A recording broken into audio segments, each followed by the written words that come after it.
বিদেশি ফল রামবুটান। ফলটি কাঁচা অবস্থায় সবুজ, পাকলে লাল ও গোলাপি রং ধারণ করে। ফলের উপরের খোসা ফেলে দিলে ভেতরের অংশটা দেখতে লিচির মতো, স্বাদে গন্ধে অতুলনীয়। গায়ে কাঁটাযুক্ত এই ফল দেখতে কিছুটা কদম ফুলের মতো। এই ফলটির জন্মস্থান থাইল্যান্ড, মালয়েশিয়া, ইন্দোনেশিয়া অঞ্চলে। তবে এখন নরসিংদীর বিস্তীর্ণ এলাকায় খ্যাতনামা লটকন ফলের পাশাপাশি রামবুটান নতুন করে কৃষকদের সম্ভাবনার দুয়ার খুলে দিয়েছে। শিবপুর উপজেলার সাদারচর ইউনিয়নের বন্যারবাজার গ্রামে মাদ্রাসা শিক্ষক আব্দুর রশিদ মিয়া রামবুটান চাষ করে ব্যাপক সফলতা পেয়েছেন। ৯ বছর আগে একই উপজেলার অষ্টানী গ্রামের কৃষক জালাল উদ্দিনের একটি নার্সারি থেকে ৪৫টি রামবুটানের চারা কিনে আনেন আব্দুর রশিদ। এরপর বাড়ির পাশে চারাগুলোকে রোপণ করেন।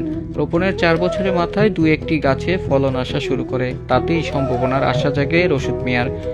বর্তমানে রশিদ মিয়ার ৪৫টি গাছের মধ্যে ২৫টি গাছেই ভরপুর ফলন এসেছে।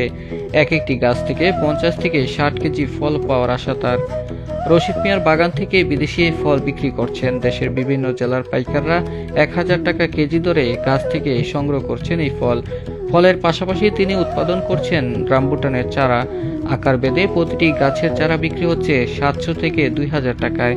চারা বিক্রি করছেন অনলাইনেও। কুরিয়ার মাধ্যমে ফল ও চারা পাঠিয়ে দিচ্ছেন দেশের বিভিন্ন জেলায়। কম খরচ, উপযোগী আবহাওয়ার পাশাপাশি প্রচুর লাভজনক হওয়ায় সম্প্রসারিত হচ্ছে বাগানের আকারও। বিভিন্ন এলাকা থেকে এসে অনেকেই আব্দুর রশিদ মিয়ার বাগান ঘুরে ফল ও চারা কিনে নিয়ে যাচ্ছেন, নিচ্ছেন বাগান করার পরামর্শ।